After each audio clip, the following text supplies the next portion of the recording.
Just before I start questions, the sad news of the death of Colin Pickthall, who was the member for West Lancs, who was the MP from 1992, I think, to 2005. Just say it was the sad news we got. Another great Lancastrian that we've lost. Right, let us come to questions. Secretary of State for Health and Care, Ian Lavery. Question number 1, sir. Thank you, Mr. Speaker. Can I join you in associating this side of the House with our condolences?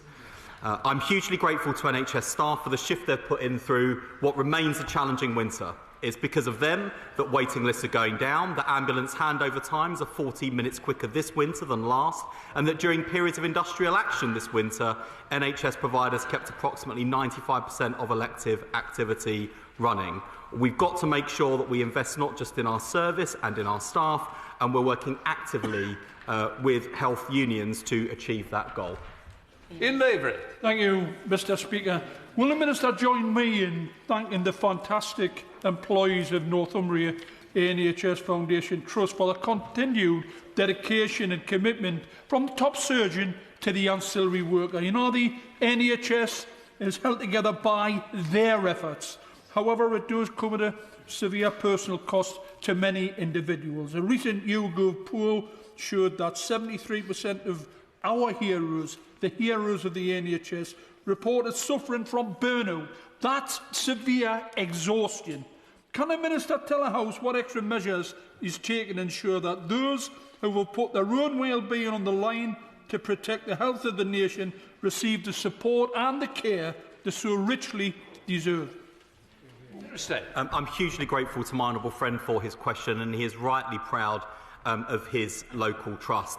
It's absolutely right that we cannot expect the NHS simply to rely on the goodwill of staff going above and beyond the call of duty to meet the needs of patients. That's why the government is committed to publishing a new workforce plan to create the workforce that's ready to deliver the transformed service set out in our 10-year health plan. We're already working with health unions, both on issues around pay, which people would expect, but also the conditions that people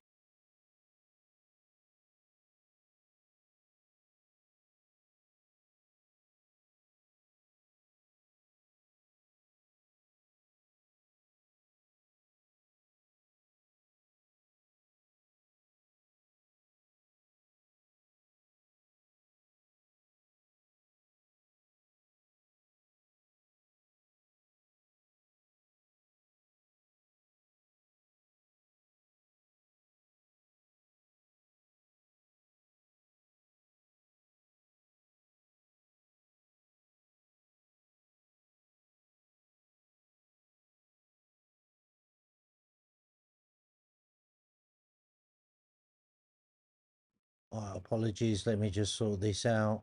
I don't know what's gone on. Something there in possibly. Bear with me 2 seconds.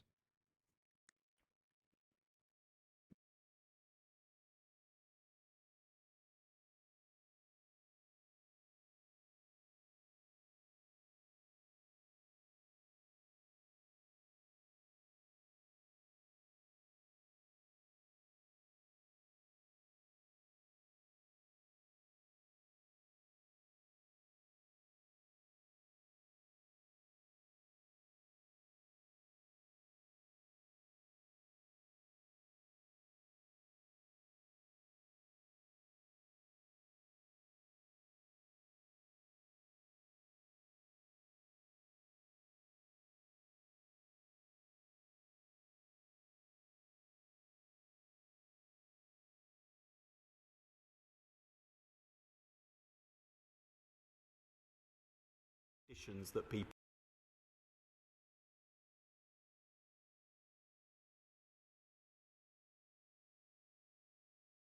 who are delivering the improvements with this government that the country is so desperately crying out for.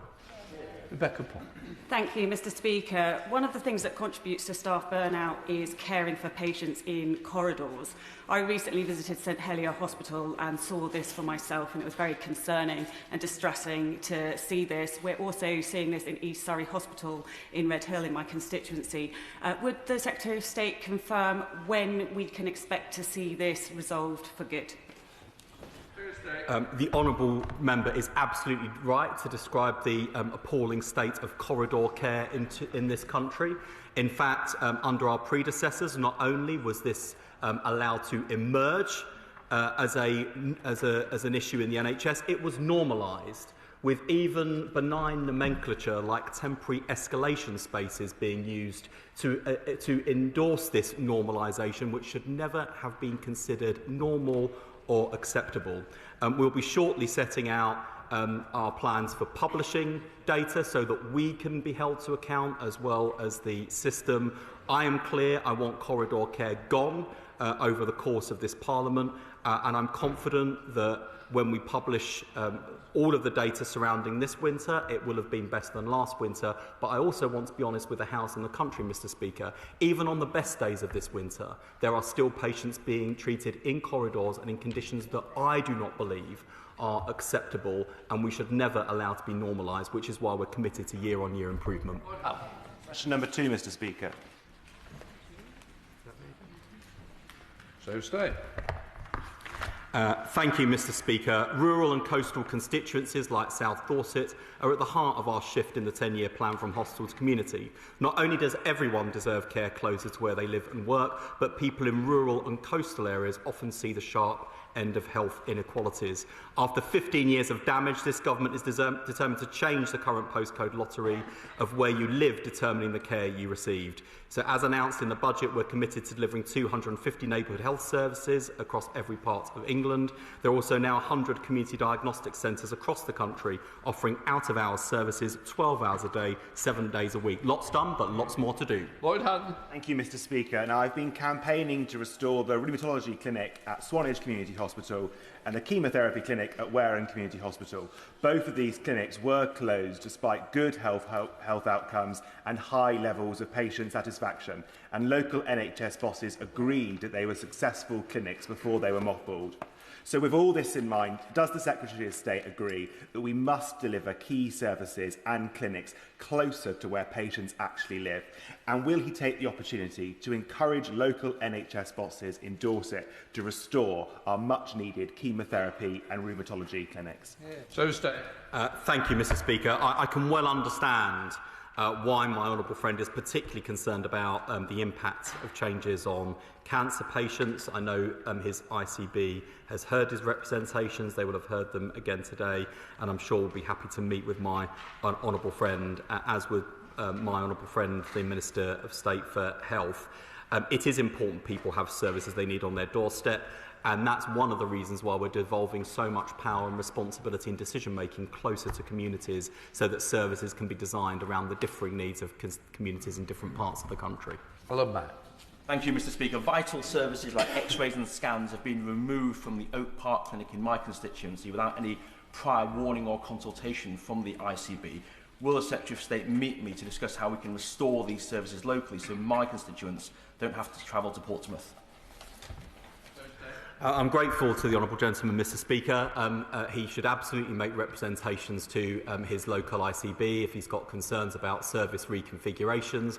We are investing more in the NHS, and I recognise that there are nonetheless big challenges for ICBs to face into, and I'm sure they'd be happy to meet with the honourable member to hear his concerns. Rosie Duffy.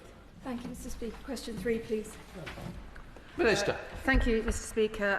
The Pathways trial has undergone a thorough independent review and has received all the regulatory and ethical approvals. The study sponsors, King's College London and the South London and Maudsley NHS Foundation Trust, are working to ensure that this is conducted in compliance with the relevant regulations. Rosie Duffy. Thank you. The United States Department of Health and Human Services peer-reviewed report found that harms from paediatric medical transition are significant, long-term and too often ignored and inadequately tracked, as testified by Keira Bell, who is here in Parliament today. What's the government's rationale behind medicalising yet more vulnerable children, given that we have no evidence of any benefit of this approach and in fact plenty of evidence of harm? Yes. Well, the government is acting, as the Honourable Lady knows, on the recommendations of the excellent report from Hilary Cass, which I think she would agree is world-leading evidence, moving the model away from medical intervention towards a more holistic approach to care. The government will continue to be guided by that evidence, as I think the whole House would appreciate. I know that she references Keira Bell. I know that my friend, the Honourable Member for Birmingham Edgbaston, asked the Secretary of State to meet with clinicians and others who disagree with the trial. That meeting is being arranged, and we will continue to work under the guidelines for clinical evidence. Nadia Wilson. Thank you, Mr. Speaker.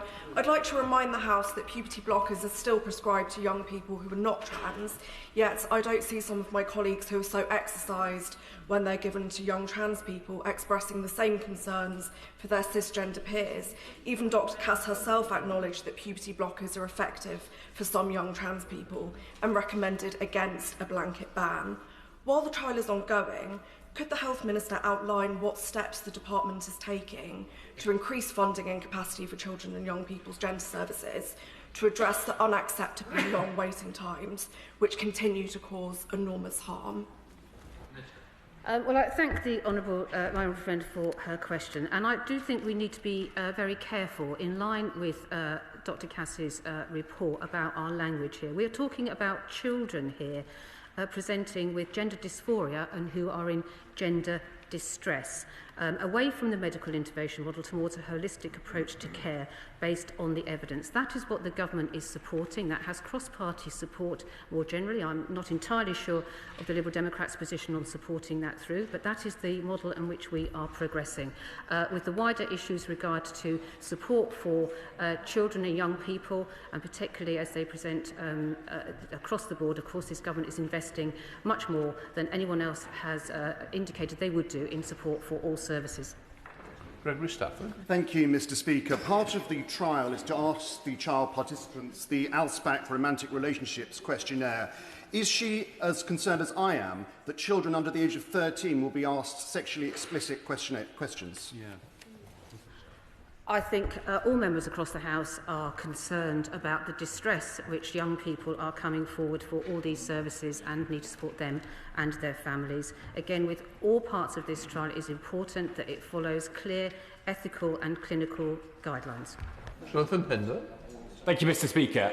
The government was right to bring in the indefinite ban on puberty blockers due to concerns about the gender services treatment that was being given over the last 15 years. During that time, 2,000 children who were questioning their gender identity have already been given puberty blockers. So could the Minister explain why we're not following up on those long-term outcomes before we administer these powerful drugs to 200 more children? I thank my honourable friend for his question and his constructive work on behalf of young people in this area. I think there is a further question later. The government is looking at how we can link and use the data linkage study from that previous work, how we can best use it. As I think honourable members understand, that data was collected for different purposes. It's not of the quality that might be needed for this review, but we will continue to use all evidence that is available both in this country and in others in line with the best clinical practice under the guidance of what Dr. Hilary Cass prescribed in her review. Shadow Minister Dr. Caroline Johnson. Thank you, Mr. Speaker. Mr. Speaker, the Secretary of State has previously said that he accepts all recommendations in the Cass review. One such recommendation is that the Secretary of State mandate the release of data for the data linkage study. Can the Minister tell us what specific steps have been taken to mandate the release of this data? Yeah. We absolutely stand by that work, so that we are working to make sure with NHS England that they are mandated to do exactly that. Edwin Rowler. Question number 4, Mr. Speaker. Thank you very much, Mr. Speaker. Excuse me. This government is committed to ending the gaps in teeth by filling the gaps in local provision, including in rural areas like Dorset. We will work to introduce fundamental changes to the dental contract before the end of this Parliament. But already from April, the reforms to NHS dentistry that I announced last month will mean more NHS appointments and better oral health. Edwin Rowler. Thank you, Mr. Speaker. NHS dentistry in West Dorset is in crisis. We have just 15 practices offering any kind of NHS care, and only half of young people have seen a dentist in the last 2 years. Residents are writing to me, elderly people removing their own teeth, children in A&E with preventable tooth decay. What consideration has the Minister given to requiring supervised trainee dentists on placement at dental training schools to work exclusively on NHS waiting lists rather than taking private appointments, which would help reduce the backlog? Well, I thank him for that question. He will have noted that we have committed to tie-ins for future qualifying NHS dentists, dentists going through the training programme, I should say. That is absolutely right. It costs the taxpayer hundreds of thousands of pounds to train a dentist, and we believe it's absolutely right that a significant percentage of their time should be being put into NHS dentistry. What I would also say in terms of improving access is in the financial year 23-24, there was a shocking £392 million underspend on NHS dentistry at a time when demand was going through the roof. I made it clear that every penny allocated to NHS dentistry must be spent on NHS dentistry. I'm very pleased to report we've got that underspend down to just £36 million. The decrease in the underspend is leading to an increase in NHS dentistry, but I accept that there's still a long way to go. Sure not. Question number 5, Mr. Speaker. Minister.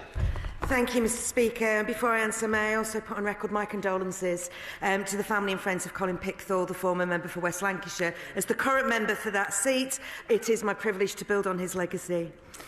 We are committed to furthering investment to unlock new treatments and improve outcomes for brain cancer patients, including investing in cutting-edge equipment to improve access to samples for research. Individual pathology services in England maintain their own standard operating procedures, and these outline local capabilities and practices, but we are continuing to invest in England's pathology networks to deliver productivity and transformation improvements. Sean Hodge. Can I thank the Minister for her response and welcome the Government's focus on improving survival rates for cancer, particularly in the forthcoming National Cancer Plan. Will she agree to attend the campaign for Owen's Law here in Parliament on the 3rd of February to meet the families who've travelled from across the country to come and brief members of this House on the urgent importance of fixing the current tissue freezing postcode lottery? I thank my honourable friend for her question. We are determined to ensure everyone who receives a brain tumour diagnosis, regardless of where they live, has access to the latest treatment options available. And I look forward to meeting Owen's wife, Ellie, later this month to hear more about their story and the next steps on this topic. Paul Ward. Question number 6, Mr. Speaker. Secretary of State.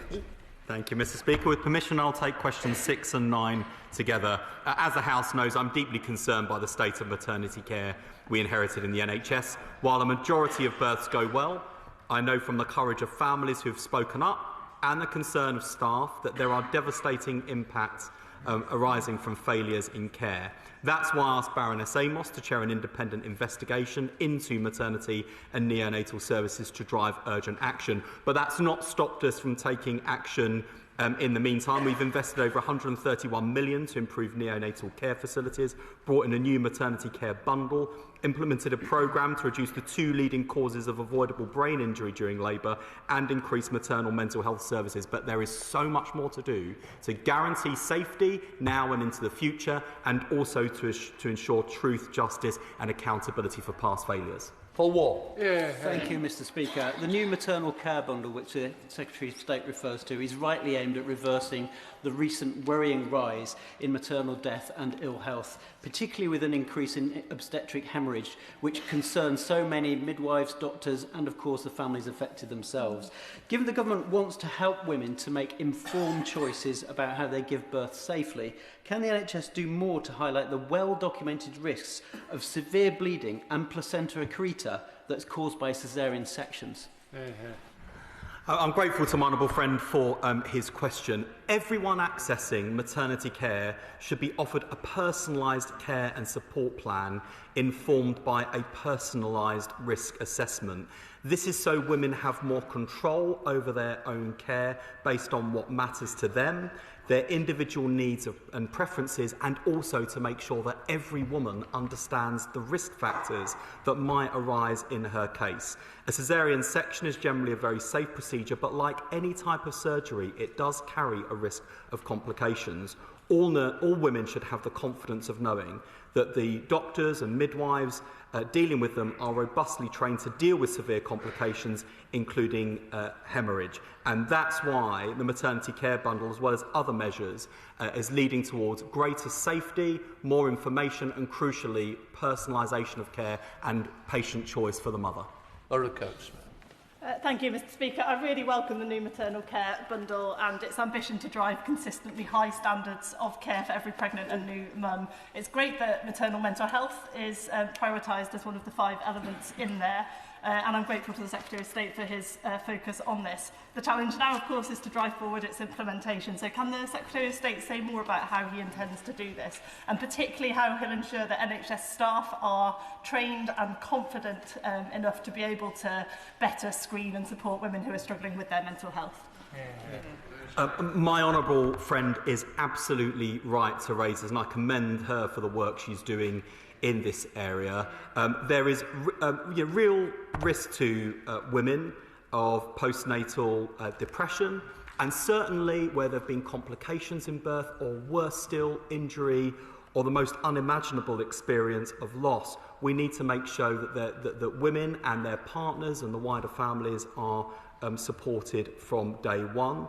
That doesn't just mean training and support for staff, and making sure that they're doing emotional wellbeing screening. It also means thinking more thoughtfully about estates. And one of the things that's been really impacted upon by me, is the experience of women who've suffered loss during labour, and during the care that follows are asked to go back to the very maternity units where that unimaginable pain was first endured. So those are difficult issues to challenge. They will require investment, but these are the sorts of issues we're getting into as we think about more thoughtfully how to ensure that not just the physical health of the mother and baby is taken care of, but also thinking about the mental health and well-being of mother and the wider family. Lilian Moran, Chair of the Select Committee. Thank you, Mr. Speaker. An Oxford midwife recently told me how sewage regularly rises up through the floor and drips down through the ceiling on the maternity ward. This has become so common that it is now standard procedure for midwives to move the clinic whenever this happens, so patients are none the wiser. Now, obviously, if the hospital had the money to fix it, they would have already done so. But equally, obviously, they should be looking after mothers and babies, not shoveling sewage. So can the Secretary of State confirm that when the AMOS review does its work, there will be a flexible pot of money so specific issues in specific hospitals can be dealt with like this to improve patient safety and also to help staff retention? Without preempting Baroness Amos' work, the Chair of the Health and Social Care Select Committee is absolutely right about making sure that we give staff the tools to do the job to the best of their ability, and the right facilities and environment for them to be working in and for patients to be cared for in. It is completely unacceptable that on top of the other challenges that staff and families face during what is such an important moment, a unique moment of bringing new life into the world, that they're having to do so against that backdrop of crumbling estate she describes. We are putting the largest ever capital investment into the NHS. She makes a powerful point about the need for capital investment in this area, which was impressed upon me at Queen's Hospital in Romford on one of my recent visits, and I'll be looking at that issue very closely. Vicky Slade. Thank you, Mr. Speaker.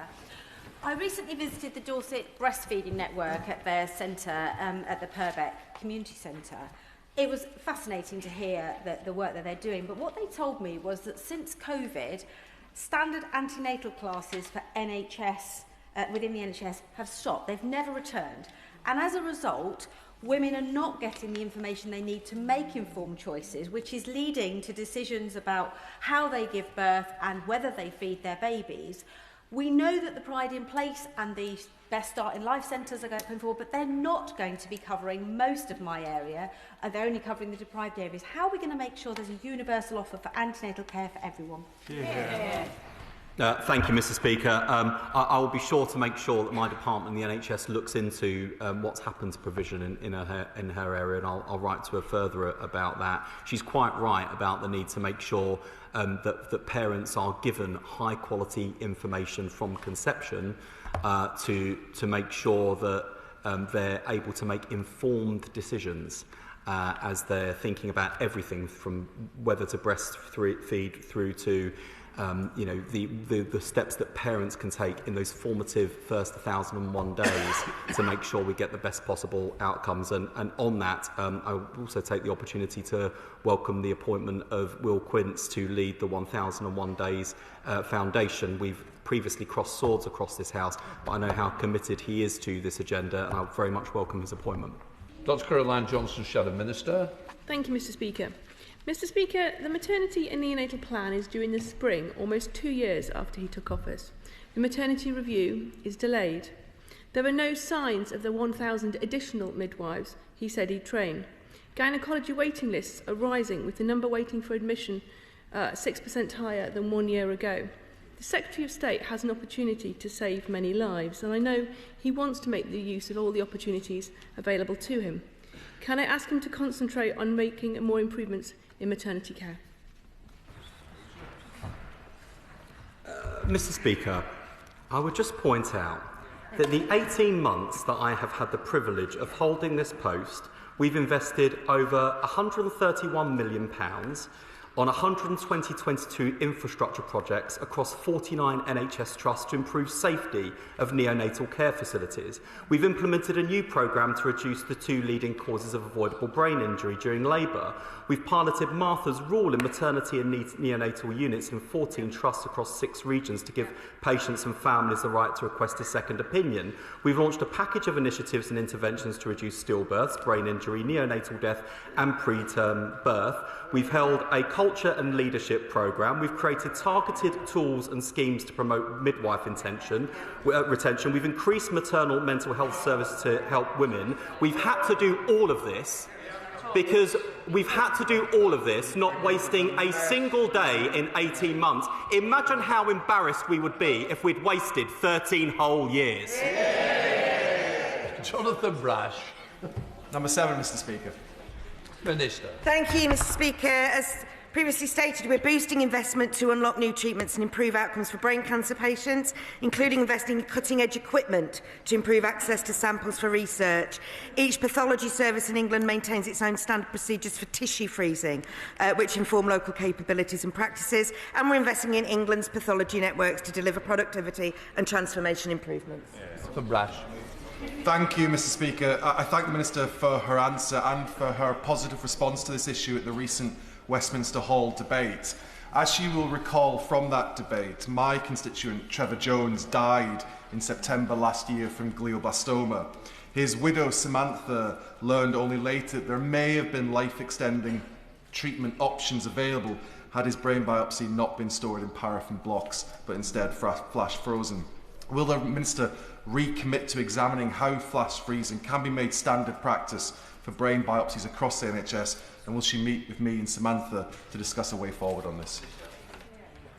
I thank my honourable friend for his question. As he rightly points out, I was privileged to answer for the government in a Westminster Hall debate last week on this very issue, and remember vividly the story of Trevor. Last week I did commit to exploring current arrangements for tissue freezing options and the options for change, and I recommit to doing that today, and I'd be more than happy to meet with him and his constituent to discuss this further. Question number 8, Mr. Speaker. Minister. Mr. Speaker, the Government will publish the 10-year workforce plan in the spring. This plan will ensure that the NHS has the right people in the right places with the right skills for patients when they need it. And we are engaging extensively with partners to ensure this plan delivers for staff and patients.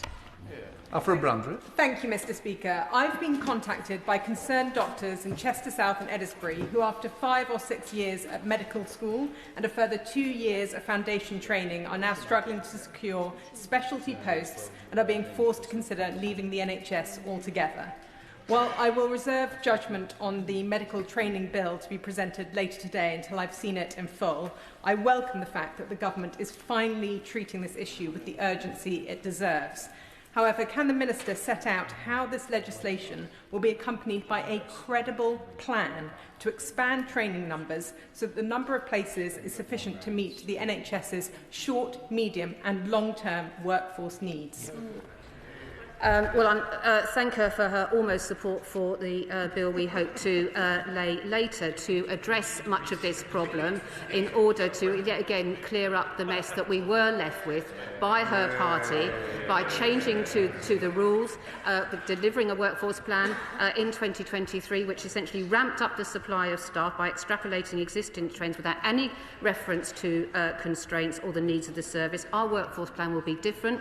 We do hope for support for the bill later to remove some of that problem with regards to foundation and specialty training places, and we look forward to rigorous debate on that subject. Jane Craft. Speaker. My constituency, unfortunately, is not unique in seeing long waits for diagnosis of neurodiversity. 18 to 24 months is the expected waiting time in Thurrock, and some have to wait much longer. Given for a child, a wait of 18 to 24 months can sometimes be their whole lifespan or half their lifespan. Will the upcoming workforce plan make sure that there is a plan for paediatric care, particularly in allied health professionals such as occupational therapists, speech and language therapists and clinical physicians?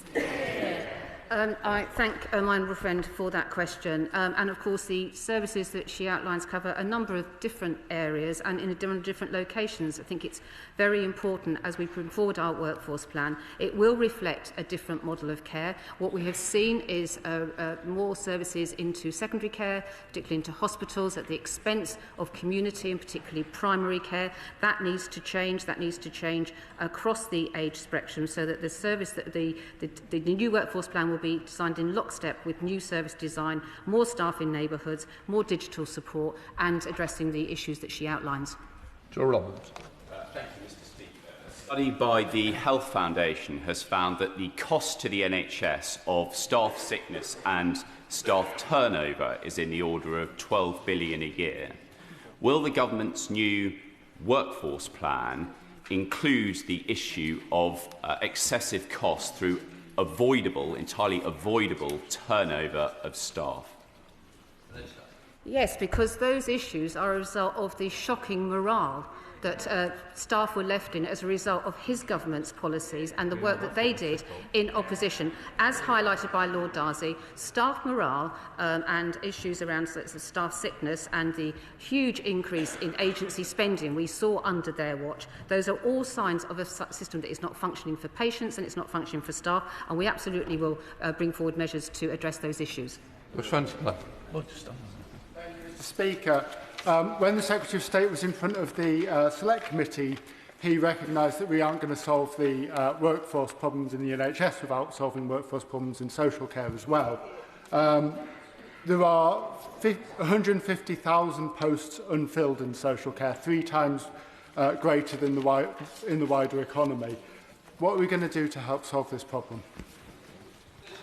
Well, he and indeed the Secretary of State is right to address the fact that obviously the workforce, we need to look across the whole span and indeed people moving between those workforces. And as he will know, the Fair Pay Agreement with the increase in that £500 million to support that is part of our work to make sure that those issues are addressed across the piece. Joe Platt. Question number 10, Mr. Speaker. Minister. Thank you, Mr. Speaker. We know that many people with suspected ADHD experience severe delays in accessing assessments, and that's not right. We want people with ADHD to receive the right support in their communities. Our medium-term planning framework sets out expectations for local areas to improve access to ADHD services. The independent review into prevalence and support for mental health conditions, ADHD and autism will work with people with lived experience to identify challenges and solutions. The final report is due to be published in the summer and will build on the independent ADHD Task Force report, which we welcome.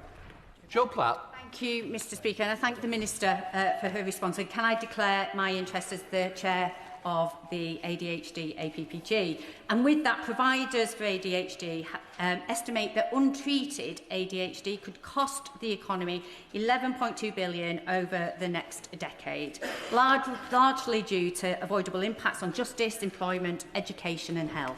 So will the Minister commit to ensuring that people with ADHD receive the support that they need to succeed? And will they work with the APPG to develop strategies that will help individuals reach their full potential?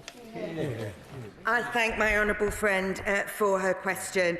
And through the medium-term planning framework, which we published in October 2025, we've set out those expectations, and we will continue to work with Trust to develop those to make sure that people with ADHD or suspected ADHD get the support that they need. And I'm more than happy to meet with the APPG to discuss these matters further. Tim Farron. Mr Speaker, roughly 50% of the young people on the books of child and adolescent mental health services in South Cumbria have ADHD or autism, and the ICB provides no funding whatsoever to acknowledge that. And that is a huge burden on those young people and their families and stops them getting back into school and what have you. But it's also a burden on all those other young people waiting for treatment for things like eating disorders. Will she pay a personal attention to this? Obviously, it's her ICB as well, to make sure that children with autism and ADHD are properly supported through our CAMS services. I thank him for his question. Obviously, as it is the ICB shared by my constituency, I am equally as concerned. This is something that will be explored as part of the review, and I'm more than happy to ask the Minister responsible to contact him further on how we can take that forward. Dr Neil Hudson. Question 11, please, Mr Speaker. Minister. Rapid housing and population growth can put real pressure on GP services. That's why we're investing an extra £1.1 billion in general practice, taking total GP funding to £13.4 billion. We're also creating 250 neighbourhood health centres, upgrading surgeries through a £102 million fund, and working with MHCLG to determine how developer contributions from new housing through Section 106 and CIL can be improved to enable the delivery of local health services as an integral part of new housing developments.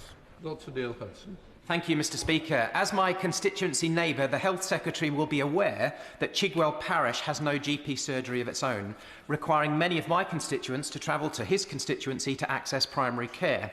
Given the government's top-down housing targets, what assurances can the Health Secretary provide that any new developments in Epping Forest will be accompanied by the delivery of adequate primary care infrastructure rather than placing further pressure on already overstretched services? And will the government support the long-standing call championed by me, local Conservative councillors and Chigwell Parish Council for the provision of a GP surgery within Chigwell Parish?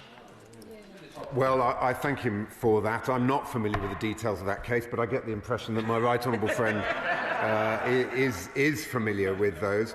I mean, we have, of course, this is a really important part of our manifesto commitment to end the 8 a.m. scramble, because that's all about access. That is precisely what we're doing. In September 2024, patient satisfaction with ease of access stood at just 61%. Today, it stands at 73%. That is huge progress. It's all about getting better access. Building a primary care estate that is fit for purpose is a very important part of that. I'd be happy to meet with the honourable gentleman to discuss the details of that specific case.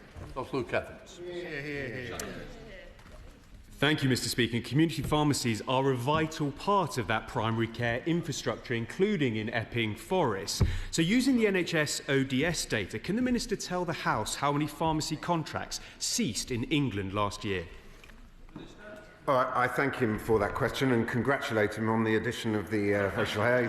Glad to see he's joining that particular club. I think that's the only club that we may both be a member of. But look, we are aware of the pressure on pharmacy. It is a major challenge that we are facing, but we did give pharmacy a 19% uplift in the last spending review. Of all of the sectors in my portfolio, that was the one that received the largest uplift. We're also looking to secure better progress in terms of the use of technology, looking of course at the medicines margin, looking of course at the dispensing fee, recognising the significant financial pressures that pharmacies are under, but through reform and investment we believe that we can turn the corner and rebuild pharmacy in our country. Dr Luke Evans. Mr. Speaker, I appreciate his answer, but it is 650 contracts across England and Wales. He only has to look at the newspaper headlines yesterday to see that in his department, in his portfolio. And the chair of the IPA, Leila Hanbeck, has specifically warned that higher business rates and increases in national insurance contributions are to blame, both of which are set by the government, which drive up costs, while pharmacy income remains fixed, which again is set by the government. So does the Minister accept that these tax decisions taken by his government directly increase the costs and contribute to the loss of pharmacy contracts? And will he therefore raise it with the Chancellor immediately? I thank you for that. I think there is actually some dispute over the number that was on the front page of the Express story, so we're looking into that number, and we'll certainly come back to him on that number. On the broader point that he makes about the decisions that the Chancellor took at the last budget, I suppose the question back to him is, would he be cutting the £26 billion that this Labour government is investing in the NHS? And if not, how would you be paying for it? I think the good thing is, just stick with the responsibility of being in government. Don't worry about the opposition. Chris Vince. Thank you, Mr. Speaker. Number 12. Front bench. Who's 12? Secretary of State. Sorry, Mr. Speaker. Mr. Speaker, this is a government that, regardless of the challenges we face, winter is facing into them. We've vaccinated over 17 million people this winter, 350,000 more compared to this time last year, and 60,000 more NHS staff.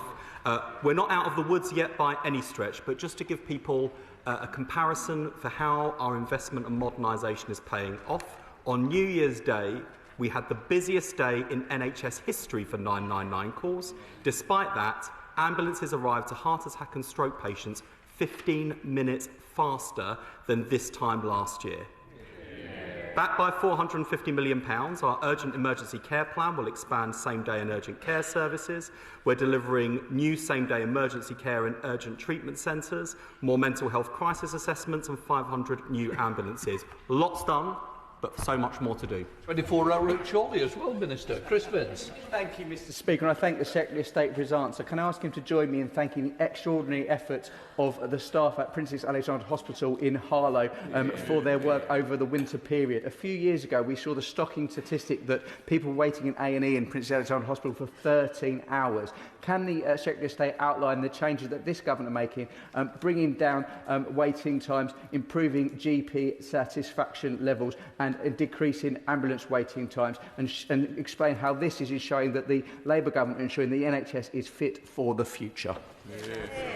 Thank you, Mr. Speaker. I will absolutely join the honourable member in thanking NHS staff in Harlow and across the country for their incredible efforts during the toughest winter weeks. I want to particularly thank all of those staff who have supported their colleagues, worked throughout Christmas and New Year, sacrificing time with their families to care for ours. And of course, Mr. Speaker, I'd particularly like to thank the staff at Chorley Hospital who facilitated our visit, and your representations from the chair for longer A&E access has not been lost on me or indeed the record. Look forward to the keys being handed in. Helen Maguire. Thank you, Mr. Speaker. Last night, Surrey Heartlands ICB and 2 hospital trusts in Surrey declared a critical incident. This means that some hospitals can't guarantee that patients will be treated safely, and operations could be cancelled to make urgent care a priority. So can the Secretary of State confirm what action the government is taking to support these trusts, and what funding will be made available to ensure these incidences don't reoccur? Mr. Speaker, to be clear, because there have been a number of critical incidents running across the country this week, far from meaning a critical incident does not mean that there is unsafe care or that we're unable to provide care. A critical incident means that there is a challenge and the system mobilises in response to help meet that challenge so that people do receive safe care. As I've said, Mr. Speaker, we are investing more in our urgent and emergency care services. We're seeing that impact through year-on-year improvements to date. We're not out of winter yet. We've still got lots of hard yards ahead. I am confident that when we emerge from winter, we will be able to tell a story of year-on-year improvement. However, While the NHS is on the road to recovery, I wouldn't want anyone watching, not least the honourable members to constituents, to think that this government believes that what we've seen this winter is acceptable every day, in every case, everywhere. And until that's the case, we will continue to strive for further improvement day by day, week by week, month by month and year on year. Dr. Rosanna Allen-Carr. Thank you very much, Mr. Speaker. Working my shifts in A&E over the Christmas and New Year, like many colleagues up and down the country, we experienced the undignified norm that has become corridor care. I welcome the Secretary of State's commitment to ending this, and as the chair of the All-Party Parliamentary Group on Emergency Care, working very closely with the Royal College of Emergency Medicine, we are very keen that the government adopts our recommendations to ending corridor care. Previously, the Secretary of State has agreed to meet with us. Will he today reaffirm his commitment to meet with us to end this scourge in our A&Es? My honourable friend can be absolutely assured of that. And can I also thank her for, as well as through her powerful advocacy in this place, putting her own words into action on the NHS front line. She doesn't need to. She could do the bare minimum to keep her licence going, but she always goes above and beyond to take care of patients and constituents, literally rolling up her sleeves and putting on her scrubs to do that. She's made a number of thoughtful recommendations in her report, and I look forward to engaging with her and her committee on that. Mr. Logan. Thank you, Mr. Speaker. I genuinely welcome the fact that the Secretary of State is able to praise the efforts of NHS staff this Christmas and New Year. Genuinely mean that. But there's good news in Scotland too, Mr. Speaker. Waiting lists have fallen for the longest waiters for the 6th month in a row. Threatened industrial action by resident doctors has been called off. But there is anxiety, Mr. Speaker, not just in Scotland but across these islands, with the new UK-US medicines deal and its impact on the NHS. So can the Secretary of State change his habits this new year with a New Year's resolution? Answer my question. Where is the money coming from for the UK-US drugs deal? It is about waiting lists. And I'm sorry. We've got to stick to it. Mr. Logan, I was very good at bringing in, especially with health being devolved as well. So please, let's not change the question that's before us. Right. Helen Morgan will be a good example. I always am, Mr. Speaker. Thank you very much. Recently, I've heard from Candice, who was interrupted while changing her stoma bag behind a curtain on the emergency ward. Lynn, who waited 17 hours for an ambulance after breaking several ribs. And Sandra, who has bladder cancer and spent 31 hours on a plastic chair in the fit-to-sit area. Now, they all want to share their stories so others don't have to suffer like they did, in pain for hours and hours. So will the Secretary of State commit to ending these waits and back the Liberal Democrat call, welcomed by the Royal College of Emergency Medicine this morning, for a guarantee that no patient will have to wait for more than 12 hours in A&E? Thank you, Mr. Speaker. We absolutely are striving towards meeting those standards which were met so successfully under the last Labour government, and where this Labour government has got to pull out every stop to repair the enormous damage that was done by our predecessors. And the Liberal Democrat spokesperson is absolutely right. Safety, of course, is paramount, but so is dignity. And when the honourable member describes those patients' stories in those terms, it really does underscore that behind those two words, corridor care, are countless stories of indignity and treatment in conditions that neither we, nor they as patients, nor staff want to see those people treated in, and we're determined to put an end to it. Number 13, Mr. Speaker. Thank you. As my honourable friend knows, we inherited an NHS dentistry system in crisis, but this government is determined to fix it with fundamental reform of this vital service by the end of this Parliament. Since last April, we've delivered extra urgent dental appointments nationwide, and last month we announced new measures to get the right care to the right people at the right time, incentivising dentists to offer more NHS care. I thank the the Minister for that answer. Latest NHS statistics do show that the government really has got the bit between its teeth, as 7,000 more children saw a dentist in 2024-25 than the previous year in the Humber and North Yorkshire ICB area. But adults has slipped from 43 to 41% over the same period. So how quickly does the Minister think that my adult Great Grimsby and Cleethorpes constituents will benefit from more appointments and more dentists? I thank my honourable friend and congratulate her for that pun as well in her question. Look, it is good news. We are making progress on children's oral health. Absolutely accept that we've still got a way to go in terms of the broader picture. We are making 27,196 additional urgent appointments available in the Humber and North Yorkshire ICB area. Our reforms that I announced in December will kick in from April of this year. They are going to significantly increase the unit of dental activity fee rate that we pay for urgent care to incentivise more dentists to do urgent NHS dentistry. We've also got the Golden Hello system and a number of other measures that we're taking to address underserved areas. So a lot has been done, but there's still a long way to go. Come to Topicals, Tom Collins. Mr. Speaker.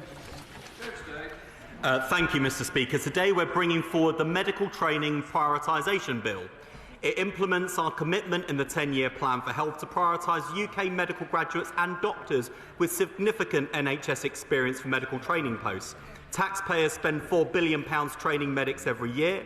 It's time we protect that investment, ensure a sustainable workforce and give homegrown talent a path to become the next generation of NHS doctors. On which note, Mr. Speaker, I wish to update the House that constructive talks with the BMA Resident Doctors Committee are ongoing. Let's see if we can collectively do better in 2026 than we did in 2025.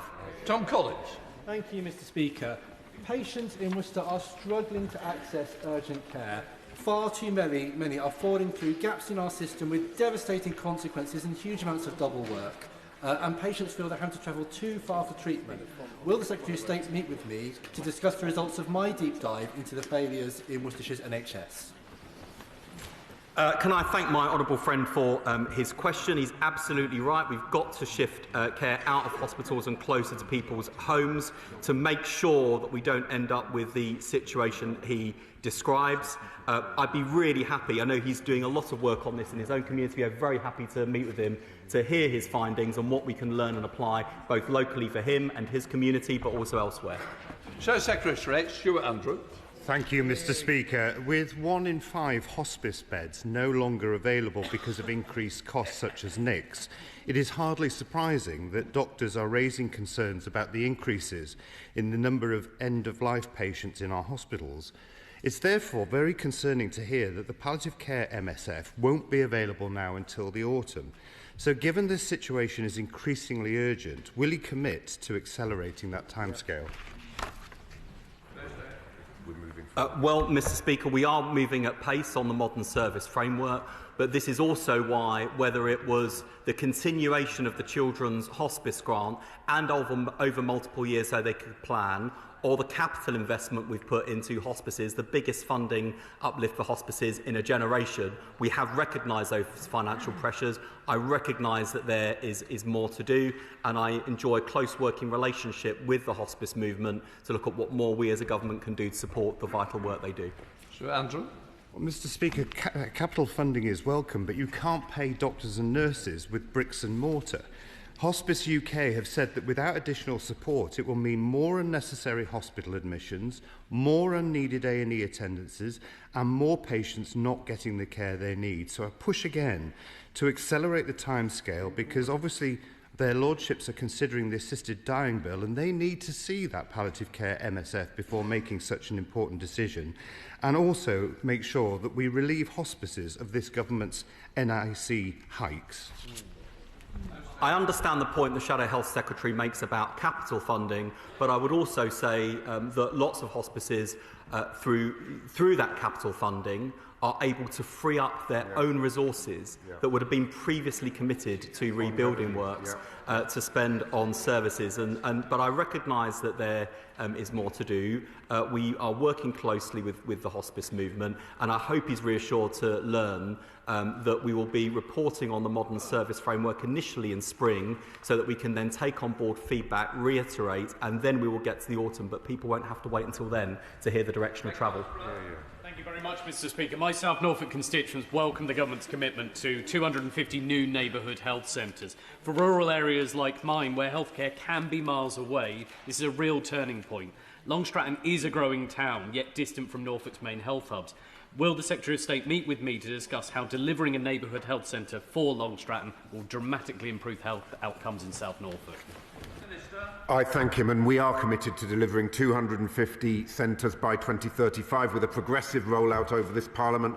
Early sites focused on areas of greatest need with consideration of factors including deprivation and access. Integrated care systems are in the process of planning the best holistic local configuration of a neighbourhood service. I would be very happy to meet with my honourable friend to discuss the potential for a neighbourhood health centre for Long Stratton.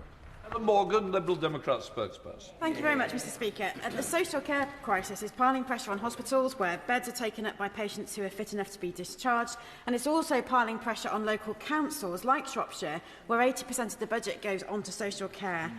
Yet the government's shifting funding from counties to cities and dragging its heels on the social care crisis.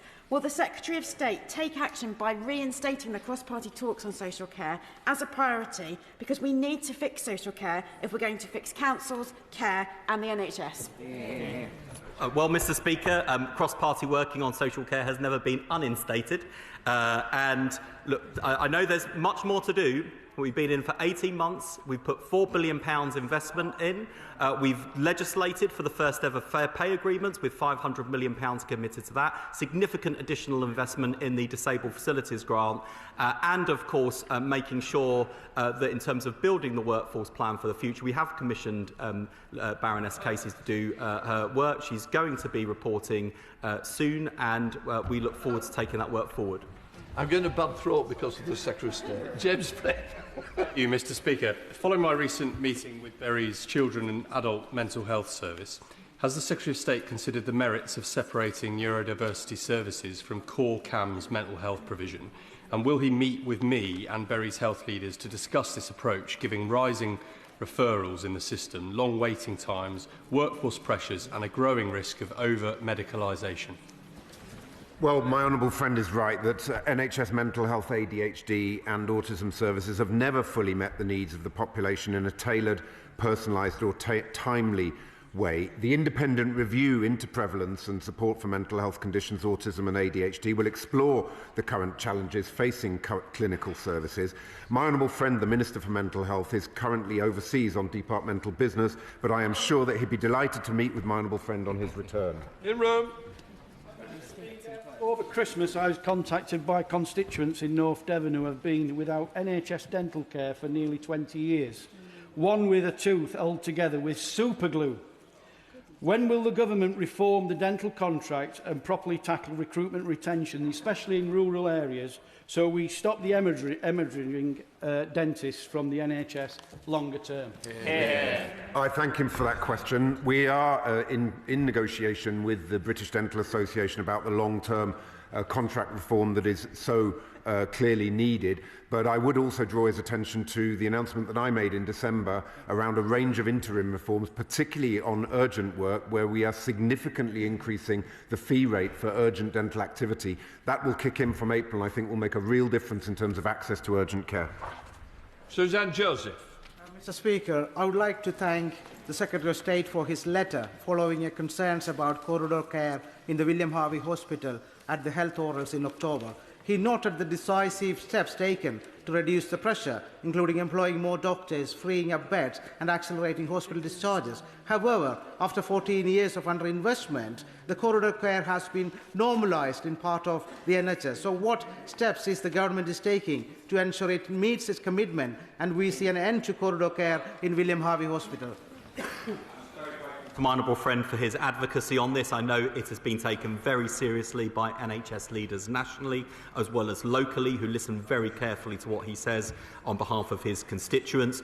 I've reported to the House this morning, Mr Speaker, on all of the action we're taking to drive improvement. We are seeing improvement, but there is so much more to do, and we are determined to consign corridor care to the history books, not just in Ashford, but right across the country.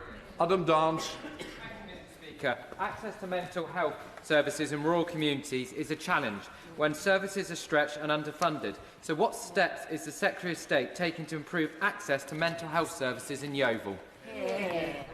I'm grateful to the honourable gentleman for his question. The government increased investment in mental health by an extra £688 million in 2025, with all systems forecast to deliver the mental health investment standard. And as our medium-term plan makes clear, we need a newer mental approach to mental health to drive down waits, improve the quality of care. Our expectation is that ICBs will be required to meet mental health, protect mental health spending in real terms, rising in line with inflation year on year, making sure we meet the needs of constituents in all parts of the country. Butley. Thank you, Mr Speaker. And will the Secretary of State join me in thanking staff at the Royal Shrewsbury Hospital for their commitment and patience over the last 2 years, as we've seen our trust move from being the worst hospital in the country to the most improved. And thanks in no large part to the investment in a hospital transformation programme, we've just opened 2 new wards, and he could say it in person when he joins me on a visit, if he would be so kind. Mr Speaker, I'm sure on my rounds I'll be able to swing through. And look, it's so important, especially against the backdrop of crisis that the NHS has been through over many years, that as well as celebrating the best performance, we also celebrate when there is real improvement. And she knows as well as I do, there is of course more to do, but it is to the credit of leaders and staff that there has been improvement, lots done, a lot more to do. Jess Brown-Fuller. Speaker, last summer Sussex ICB cut their IVF provision from 3 cycles to 1 due to budget pressures. There is currently a postcode lottery for IVF, and going through fertility treatment can be really harrowing for those families. So given that additional cycles improve success rates, will the Secretary of State commit to a nationally consistent standard for IVF? Thank you, Mr Speaker. This is an issue that, as a government, we're looking at. As with all treatments, we should be following NICE guidelines, but I recognise that in this area there is a degree of regional variation in provision in a way that, frankly, I find difficult to justify. We are looking at this as a government, and of course, as we make decisions, we'll report on progress to the House. Jonathan Brash. Thank you, Mr Speaker. Currently, there is not a single NHS dentist in Hartlepool taking on new patients, and many of my constituents are desperate. We have made real progress on urgent care, including a new urgent dental access centre, but it's not enough. Can the Minister say what more will be done to fix NHS dentistry in Hartlepool and across the country? I thank him, and he's right that whilst we are making progress on urgent treatment with the urgent dental access centre that he mentioned, there is a real challenge around new routine care in Hartlepool. We're looking to improve this unacceptable situation that we inherited by offering dentists £20,000 to work in underserved areas and making it a requirement for new dentists to practice in the NHS. But he's right to point to this. It's not an acceptable position, and we have to improve it. Mr Speaker, the government's interim dental measures will of course be welcomed by residents in North Dorset, but they know, as I do, that we've been discussing the inadequacy of the dental contract in this place for years. What they can't understand, and what I can't understand, is why it will take to the end of this Parliament to actually sort out that big problem, as the Minister told us just a little while ago, at the end of this Parliament and not sooner, in order to turbocharge NHS dentistry in rural North Dorset. I thank him for that question. I have a huge amount of respect for the honourable gentleman, but I have to say I'm a little bit taken aback to be told about the lack of progress when they had 14 years on those benches to sort out NHS dentistry. But nevertheless, we are engaging intensively with the BDA. We've got the interim reforms which kick in from April, which I think will make a big difference, as I've said, but we're certainly looking to then put the long-term reforms in place from 2027 onwards. So we want this situation to be rectified by the end of this Parliament, not to have a new contract by the end of this Parliament. Mr. Speaker. Until COVID, Holland Ward had a local NHS clinic serving the community. However, it was closed first temporarily and then permanently, leaving many vulnerable and elderly residents without health care, and it's put immense pressure on services in Brailsford. Will the Minister look at reopening this health centre, and what steps the Department is taking to ensure that more people in Holland Ward can access health care closer to where they live? I thank him for his question. The commissioning of the service, I know it's of great concern to him and his constituents. It is a matter for his local ICB, and I do commend him to keep talking with them about the best provision for his constituents. Caroline Downey. Thank you very much, Mr. Speaker. I was fascinated by the Minister's answer about the closure of pharmacies earlier, because the fantastic news is that in my constituency in Leon-Solent, there's a pharmacy, a new pharmacy that wants to open. Local people are desperate for a second pharmacy in Leon-Solent, and the local GP practice supports it as well. The problem is that the ICB have turned it down. Hampshire ICB have rejected it. Does the Minister share my disappointment that local people aren't going to be served in the correct way through their pharmacy provision? And would he please meet me to discuss this? I thank her for that question. That it does sound somewhat baffling that there's demand for that service. Pharmacies play an absolutely vital part in our community, and I'd be happy to meet with the Honourable Lady to discuss the details of that further. Mafude. Thank you, Mr. Speaker. A number of local residents have been in touch recently following an announcement of a Cramlington dentist which would no longer be offering NHS services, moving to private prescription only. It's led to a number of people being unable to access services locally. What more can the government do to ensure that my constituents have access to appropriate local services? I thank her for that question. Could I just check? It was dentistry that it was a dentistry service. I didn't quite catch the wording. Yes, absolutely. I mean, she's absolutely right to point to this issue. As I've said, I do think that the reforms that we announced in December will make a major difference, because dentists haven't been incentivised to do NHS dentistry. That means significantly increasing the UDA, as we are doing. But there's a range of other measures that we do need to take, and I'd be happy to meet with her to discuss the specific details of that case that she mentioned. Shocker Adam. Failed PFI schemes from the Northeast for 3 Leicester hospitals saw the NHS being sued for almost £30 million despite no work being carried out. Leicester hospitals are still without any new buildings. So can I ask the Minister that expensive, inefficient financial packages, £60 billion of private money costing £306 billion of taxpayers' money, will not be utilised for future projects? Mr. Speaker, this is a government that's putting record levels of capital investment into the NHS to correct more than 14 years of Conservative failure. We are using public investment. We're certainly learning the lessons of the past in relation to PFI. We are only able to do this, Mr. Speaker, because people voted Labour and elected a Labour government. And I look forward to working with the city's Labour MPs to deliver the improvement in services they deserve. Rachel Maskell.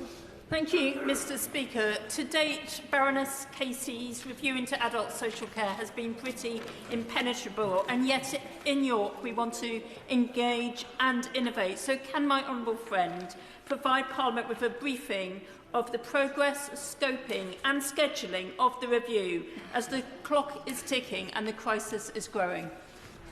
I thank my honourable friend, and we have discussed this issue. I hope the issue she's had in terms of access to the Commission has now been resolved. I know that they have made contact with her. The Commission is, of course, an independent body, but I am in no doubt at all that parliamentarians will hold the Commission to account through the mechanisms that are at its disposal, for example, the Select Committee. Of course, we're not sitting on our hands. We are delivering the Fair Pay Agreement. We've delivered the biggest uplift to unpaid carers since 1976, and a range of other measures to get our adult social care system fixed. Thank you, Mr. Speaker. We've just been notified that the William Blake House in my constituency, which is a residential home for people with severe learning disabilities, has been issued with a winding up notice, and the court hearing is actually tomorrow. Now, given that the families had no notice of any of this and have had no consultation, they're naturally worried about what provisions will be in place for their loved ones. So will the Minister urgently meet with me and discuss looking in place about putting a contingency plan in place for them? I thank her for that question. I'm, of course, not familiar with the details. Could I perhaps ask her to write to me with the clear details, and I'm sure that then we can ensure that officials take this up as a matter of urgency. Matt Bishop. Thank you, Mr. Speaker. Parents supported by a small charity, Harry's Pals, consistently describe a fragmented and emotionally exhausting system when accessing support for parents of children with life-limiting conditions. So will the Secretary of State commit to exploring a dedicated national support pathway for parent carers, including better access to counselling and respite? And will he meet with me and Hayley Charlesworth, the founder of Harry's Pals, who's watching at home today with Harry, to discuss how we can better support these families, both nationally and in the Forest of Dean? I thank my honourable friend for his question. Local authorities must assess disabled children's social care needs and provide respite care, including funding short breaks where appropriate. We are currently developing an all-age palliative care and end-of-life care modern service framework, and will consider the issue of emotional and practical support, including for parents or carers, as part of that work. The Minister for Care, my honourable friend, also chairs a cross-government meeting with DWP, DBT and DFE ministers to consider how we can provide carers with better recognition and support, and I'd be happy to meet with my honourable friend and the founder of Harry's Pals. Smart. Much, Mr. Speaker. My local mental health trust is commissioned to deliver just 100 autism and 80 ADHD assessments a year. The team is led by my constituent Claire from Marple, but they have approximately 1,600 people on their waiting list for ADHD alone. That's a 12-year waiting list. This is driving my constituents to seek a private diagnosis, but then their GP is refusing to sign up to a shared care arrangement as the numbers just don't add up. What plans does the government have to review the shared care protocols so that they work for patients and GPs? I'm grateful to the honourable member for her question, because while, of course, we're looking at issues around prevalence and what's driving apparent increases in conditions like autism and ADHD, what we are really driving at is making sure that we meet the needs of everyone. And I do not want to see a future for this country where those who can afford it pay to go private and those who can't are left behind, nor do I want to see a situation where people who have a diagnosis do not receive the care they need. And we are looking at these issues with urgency. Betsy Gilbert. Thank you, Mr. Speaker. I and a number of colleagues have concerns with the up-and-coming Pathways trial. The Secretary of State has powers to use these existing medical records for research purposes. Can my right honourable friend therefore consider using these powers to increase evidence base and to prevent proceeding with the Pathways trial? I thank my honourable friend and for her constructive approach to this very difficult issue. She is right to make challenges. We must have open and transparent debate. And to be very clear on part of my last answer, the Secretary of State will use his power that we will have a retrospective data linkage study to identify the associations in former patients' experiences and outcomes through the analysis of available digital information within health records and other nationally held databases. This will not establish causation, but it is an important contribution to the evidence base. And the best suggested. Mr. Speaker, I'm not ashamed to say that I've had a finger up my bum. Not like that, but in all seriousness, as a black man in the target age range with a family history, I'm a keen advocate for prostate cancer screening. One of my residents has been told by his GP surgery, as there is no national screening programme for opportunistic testing, we have followed the national guidance and patients cannot request one without GP authorisation. So what advice could the Secretary of State give my residents who are struggling to get screening for prostate cancer? And could I also say a big thank you to the team at Kingston Hospital for their swift action in moving my dad from active surveillance to treatment. He raves about them. Can I certainly join him in endorsing his final message, and also to commend him for his declaration, because the more we can break taboo and stigma around these issues and get us talking more openly about the telltale signs of risk, the better protected we will all be. As he will know, we're looking very carefully at the recommendations around screening. I'll be convening a group of experts with the Chief Medical Officer to probe some of the recommendations, and I'll keep the House informed. Alex McIntyre. Thank you, Mr. Speaker. Last Friday, I went on a visit to my fantastic local GP service, Hadwin Health, and they are already using technology and AI to make sure patients get the right care that they need. But they did tell me there's currently no technological solution which allows patients to both be triaged and directed to their hard-working family doctor when booking online. So what steps is the department taking to support the rollout of technology in GP surgeries like Hadwin Health in Gloucester? I thank him very much for that question. I was a little bit surprised. I think that technology does actually exist. I've visited a couple of GP practices where the online booking system gives the patient the option to specify the doctor that she or he would like to see. I'd be very happy to connect my honourable friend with relevant officials in the department so that they can perhaps connect with the GP surgery to resolve that issue. Andrew Llewellyn. Thank you, Mr. Speaker. In NHS provider data published just before Christmas, we learnt that in East and North Hertfordshire Trust, the number of people waiting for treatment has fallen more than by any other trust in the country. This is absolutely fantastic news for my community. Would my right honourable friend agree with me and commend all of the staff involved in this success and say that this is precisely what people voted for when they voted for change on the NHS? Thank you, Mr. Speaker. Of course I endorse what my honourable friend has said. Waiting lists are falling for the first time in 15 years. Lots done, so much more to do, but with Labour, the NHS is on the road to recovery. Zoe Franklin. Mr. Speaker, in Belfields and Slifield Ward in my constituency, the local GP surgery is squeezed into a unit as part of a parade of shops, clearly no longer the size needed for the growing community. The team do a great job in spite of the challenges. Will the Minister set out the steps the department has taken to support community health hubs in areas just like this ward, in order to bring GP and wider services together locally and improve facilities and access for my residents? Well, I thank you for that question. We, of course, do have the £102 million primary care estate fund, which can help with refurbishments and improving the functionality of primary care and particularly GP surgeries. If she would like to write to me about the specifics of that case, I'm sure that we can ensure that the relevant officials give her the answer that she needs. James Wilde. Thank you, Mr. Speaker. The Health Secretary said that he's shocked at the inability to acknowledge and then remedy state failures, and it's now 2 years since the Hughes report, but no time frame has been set for compensation for the Valparate scandal. When will my constituents, Colleen and Andy, get the redress that they need so they can make long-term provision for their son? Thank you, Mr. Speaker. He's quite right to hold the government's feet to the fire on this issue. We are having cross-government discussions about this issue and other groups of victims of state failure. We'll keep him and the House updated. Thank you, Mr. Speaker. A constituent of mine who attends Dudley Voices for Choice and has autism with complex mental health needs and is at risk of self-harm can't use the telephone but is still required by mental health services to do so. They're not being able to be treated. They're being told that they're non-compliant and their support was therefore reduced. What steps has my right honourable friend taken to ensure mental health services offer alternative ways to communicate to those that can't use the telephone? And I'd like to thank Sarah Offley and the team for Voices for Choice. I thank you for that question. We are recruiting 8,500 more mental health workers by the end of this Parliament, and also the Mental Health Act reforms will ensure people with a learning disability, autistic people, as well as people with the most severe mental health conditions, have greater choice and control over their treatment and receive the dignity and the respect that they deserve. Final question, Blake Stevenson. Thank you, Mr. Speaker. Constituents of mine have been reporting that they've been directed to hospital for regular blood tests rather than having them at their GP surgery. Would the Secretary of State please outline how he'll ensure blood tests are taken in a community setting? Surely that must be much better value for the taxpayer and much more convenient for patients.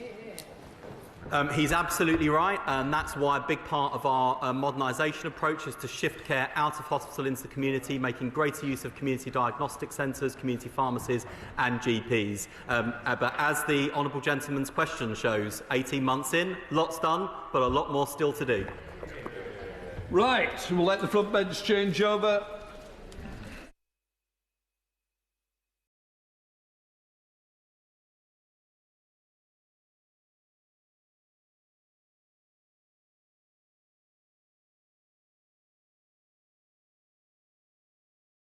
Right, okay, guys, thank you very much for watching.